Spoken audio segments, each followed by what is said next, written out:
Hey guys, and welcome to the DBG podcast, a podcast where we interview top-level executives inside leading and growing companies in the beauty and e-commerce industry. Excited to have our guest today, Nick Prosseda, who will be diving into his story and a little bit about what his company does and some engaging insights into the barber industry. So I'll go ahead and kick it off to you, Nick. Could you please introduce yourself and tell a quick snippet of your story and your background prior to working at Modern Male Barbershop? Sure. Yeah. Thank you. Excited to be here. 41 years old now. We have seven barbershops, a mobile barber bus. We have a barber academy and a product line. Rewinding back, I started off in the industry at 17 years old with an apprenticeship. Had mentors, great mentors that took me in the Lawrence Trujillo family, and I did women's hair for a few years prior to opening up the barbershops. And even, prior to that, had my first pair of clippers in my hand since I was 12 years old. So kind of the entrepreneur spirit was always there, trying to make a dollar whenever I could, cutting hair or selling water during the summer. When people were traveling and tourists were in Philadelphia, we'd be on the corner selling water, just to try to make a dollar. Again, that's where we're at right now. It's been a long journey, a fun journey from the time I got my barber license to, where we are right now. Okay, got it. So thank you so much for sharing this. And you explained a little bit how you got into this industry, but what is about your job or industry that you're passionate about? Sure. Ultimately, the drive for me is to be able to pay it forward. I had a great mentorship and people invested in me. They believed in me, taught me a lot of awesome things outside of the hair industry and a lot of knowledge and wisdom. And that's what I want to give back to our students to see them become successful in the barber career that they're choosing right now. Really, again, just paying it forward and giving back an opportunity for people who may not know that they have the ability to be a barber, and make it a successful career. Okay, awesome. And so now you've been in this industry for a while. So based on your being inside the industry, what are the current trends in the market that you are aware of? And current trends in the barbering industry right now, barbers are starting to hit a little bit. They're finding the cap for what they can charge for a haircut right now. During COVID, the beauty industry was shut down significantly across the country, and then prices went up, inflation's gone up, so many things, and barbers were always behind the eight ball with their price point and where they should be. So now, since COVID, barbers have been raising their prices significantly, 20%, 30%, even 40%, almost 50%, doubling what they were charging. But now the trend in the barber industry is kind of what is that ceiling of what's too much. So the consumer's starting to push back on the barber industry a little bit and getting into that $50 to $100 price range across the country. So barbers are kind of starting to rethink and reevaluate where they are and what they should be charging per half hour, per hour, per client. So that's been a big movement in the industry right now for us is that price increase and then finding that balance, what's too much and what's too little. Okay, yeah, that makes a lot of sense. Thank you. And now I would love to learn more about your company. So could you tell me about your company and what products and services are over at Modern Male Barbershop? Sure. So at the barbershop, we're a traditional, barbershop. We do straight razor shaves, classic haircuts, variations of many haircuts, fades, low fades, medium fades. We do facials. We do deluxe beard treatments, deluxe shave treatments. So stuff that men appreciate being able to carve out a half hour to 45 minutes of their day. And, kind of the atmosphere that we've created is time stops for, again, that half hour to an hour. When a patron comes in, you just see that shoulder kind of shrug down and drop, and they take that deep breath and they get to relax in that environment that we've created. Yeah. Awesome. And I feel like you kind of touched upon this already with your answer, but I really want to give you the chance to really dive into this topic. So, what unique value would you say modern male barbershop products and services bring to your customers? Sure. So number one, we run our business based off of servant leadership.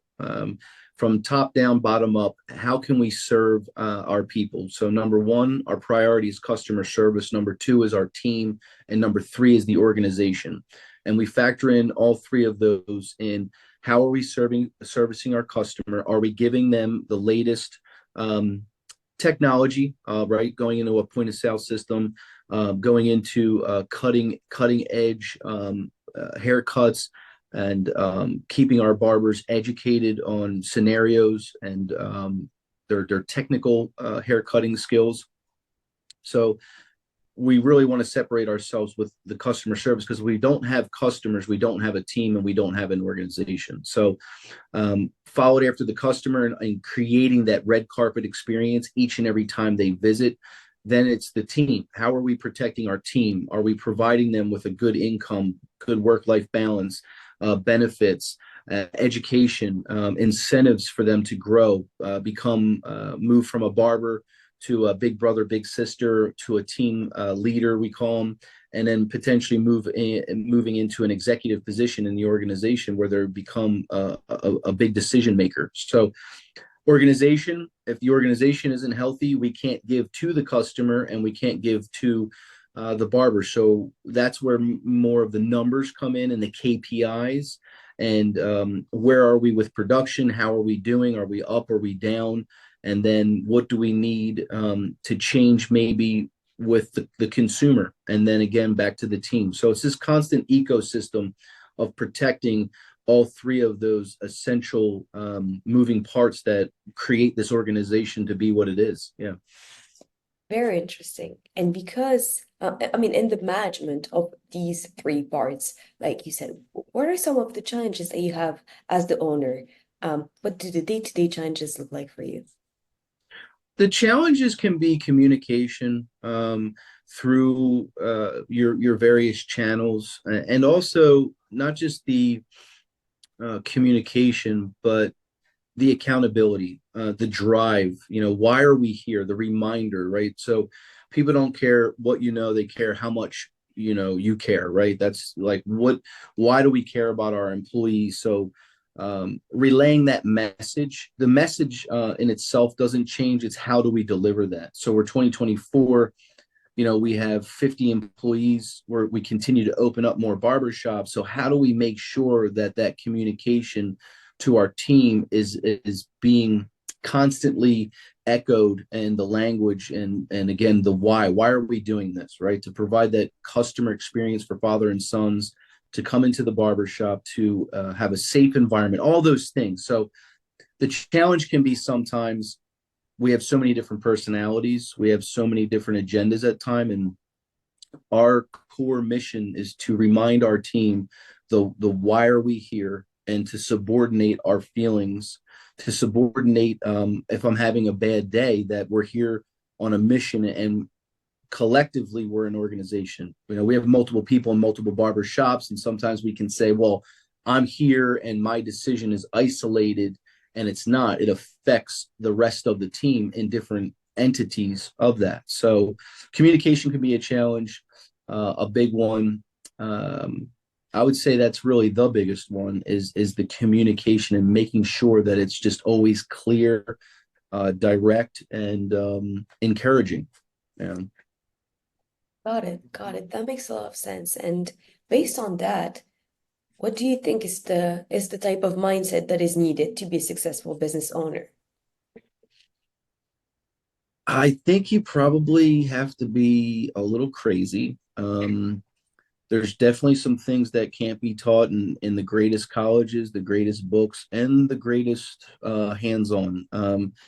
There's definitely some loose screws, but the biggest thing that drives an entrepreneur or an owner to the point of failure, and then beyond that failure to that success, is the core value of that belief. I believe in what I'm doing so much that I would go to the ends of the earth for it. It's in my DNA. It's in my core.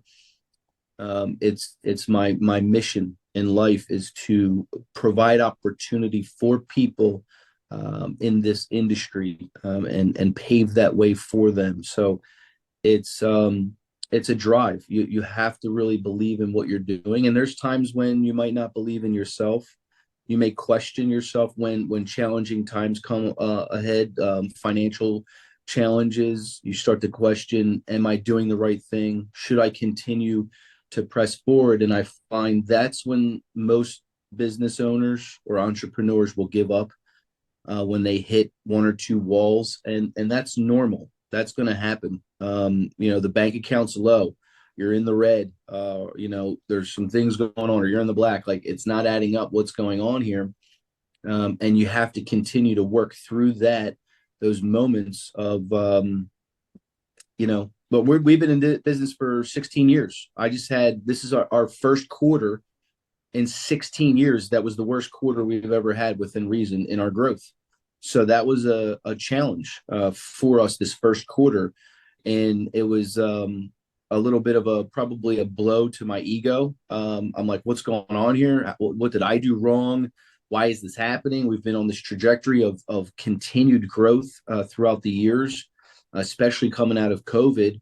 And this first quarter was rough. I'm calling the accountant and I'm like, hey, should I shut things down and move to Mexico? I don't know, and just open up a little mom and pop barbershop. Not that extreme, but it gets to that point where you start questioning, okay, should I shut some locations down? You can go into a panic mode, and that's the biggest thing that you cannot do is panic. You have to assess, and I have a team of people around me that keep me grounded. I have CFO, accountant, lawyers, mental doctors, just in case something's going on upstairs, to just bring everything together, and then we evaluate it and go, oh, okay, it's really not that bad, or it is that bad, and let's take some action steps to prevent it from getting worse, right? So it's there's no blueprint or no silver bullet to doing this, and sometimes you have to back up. That's another big thing people don't do. I've had to raise my hand and be accountable to say, hey, you know what, team, I think we've been moving in the wrong direction, and we're going to back up here. We're going to take some steps back. We're going to reevaluate this situation, and we need to change some things based on the customer, the team, and the organization. And I have found that most people appreciate that transparency. Your team, the customers appreciate when one takes ownership and says, hey, I made a poor decision here, or I've stayed on this course too long, and we need to get off of it because it's going to be detrimental down the road. Got it. Thank you so much for sharing this. It's very interesting. Yeah, it's a mouthful. Thank you so much for sharing. And now I would love to transition a little bit into a different topic, because as you know, we're a data analytics company. So I'm always curious to hear about other people's experiences when it comes to data analytics in the industry. So in your experience, how does data really influence decision making and strategies in the beauty industry? Sure. So you have consumer patterns, consumer, what's the word? I would say the safe word would be patterns. How often they're coming in for their services? What are they buying? Are they are we upselling? Are they upgrading their services? What's their algorithms, right? So that's one thing. On the consumer side, that's very key.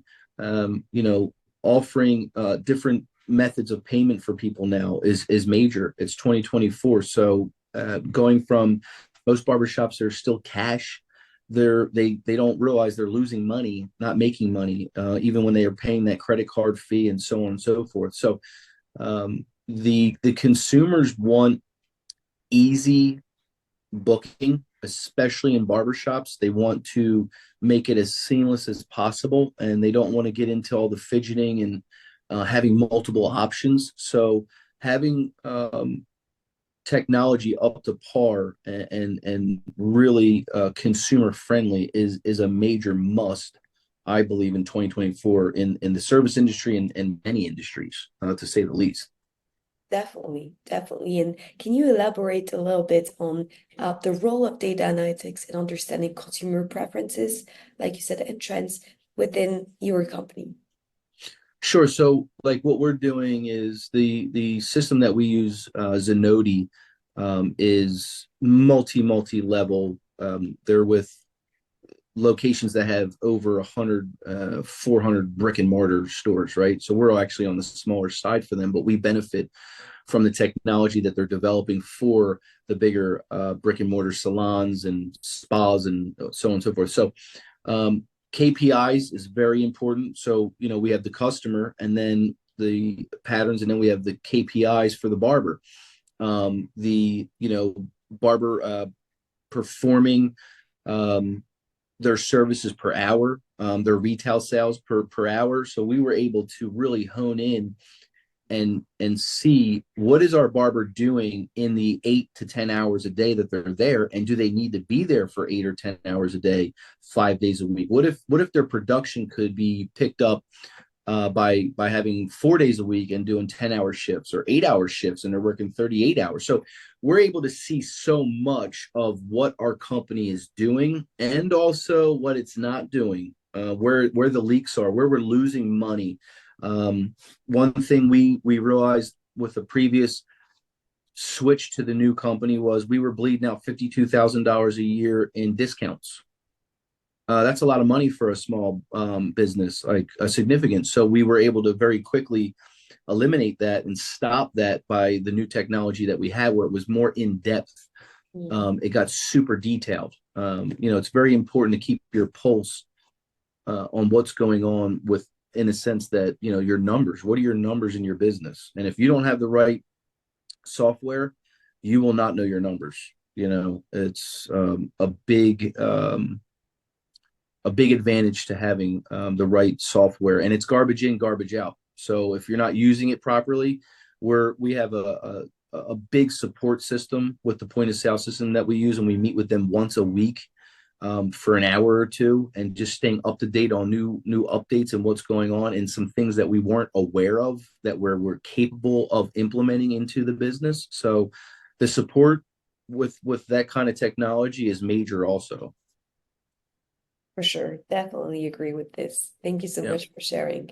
Now I'm a little curious, what are the projects for you? What is your vision for the next 12 months? The next 12 months, so we have a barber academy, and we're in the state of Pennsylvania, so there's bylaws and things that we're accredited. We're waiting for Title IV. So with Title IV, we're able to offer our students FAFSA, financial aid, Pell Grant money, and we have to wait a year to add programs or to open up other schools. So we're in the next 12 months, with the students that we graduate right now, we'll probably open up another 3 barbershops this year. So we'll be at 10 barbershops this year. And then in the next, like, 2026, we'll have our second barber academy up north from us a little further, so we can continue to open up barbershops and give youth or anyone the opportunity to get their barber license. Yeah. Awesome. Very exciting things. Yeah. And now I have a last question. It's a loaded one, but I'd like to ask it. I think it's a good way to kind of wrap things up. What are some of the most important things you've learned in your career?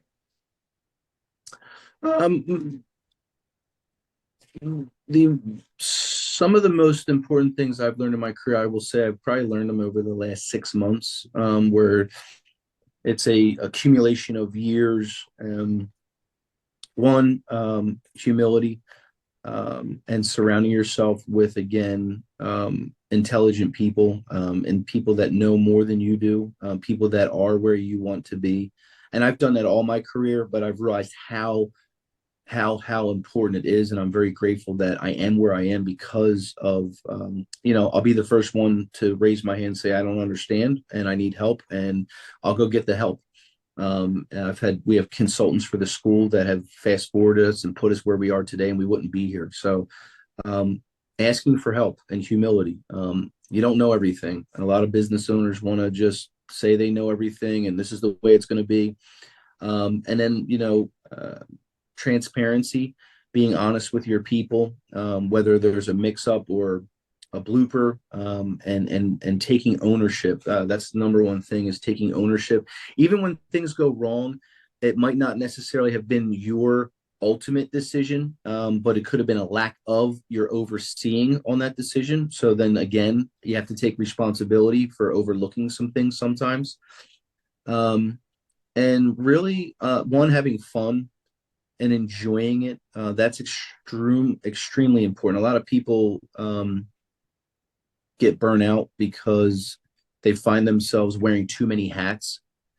So I'm a delegator. I wasn't always like that, but I delegate um, opportunity and job and skill set to people who are skilled at it. Again, too many people want to do everything and wear all the hats in the organization, and they think they're saving money, and maybe even some time, but you're really just burning yourself out by doing everything. So, getting the right people on board, getting the right people to share your vision and your mission and why you're doing what you do, can be challenging. But when you get the right people and the right team on board with the vision, it's called Rocket Fuel. There's a book out right now, or Rocket Fuel. Like, you can't stop it, and that's where we've been with developing the right people. So, lot of lessons, and slowing down and enjoying the ride. I'll leave you with this.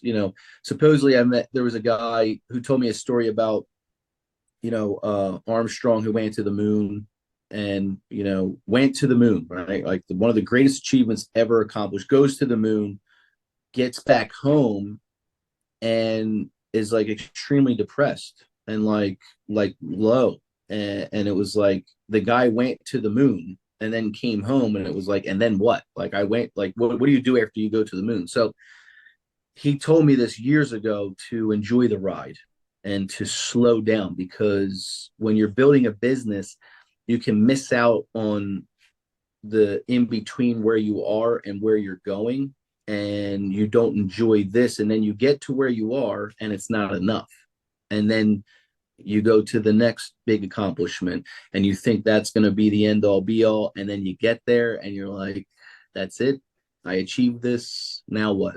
And you forget, some people forget about family and their health. Your health is extremely important. If you don't have health, you don't have a business, you don't have anything. So, taking care of yourself is extremely important in running a business, because if you have a healthy uh, body, a healthy mind, you can project that to your team and have a healthy team. So, very, very important. Yeah. Definitely. And thank you so much for sharing all this wise advice. I think, yeah, very interesting. And yeah, thank Yep. you so much for coming on the podcast. Now, for the people that are listening or watching this and that want to reach out to you, where can they find you? I'm typically at the barber school. My email's Nicky at mmbacademy.com. And, if they have any other questions, or, people who are desiring to get into the barber industry, I always love to chat and have those conversations and help someone out in that process. Awesome. I'll put all that information in the description of the podcast. And yeah, thank you guys so much for watching. Don't forget to like and subscribe. And we hope you guys have a great rest of your day. Take care. Appreciate it.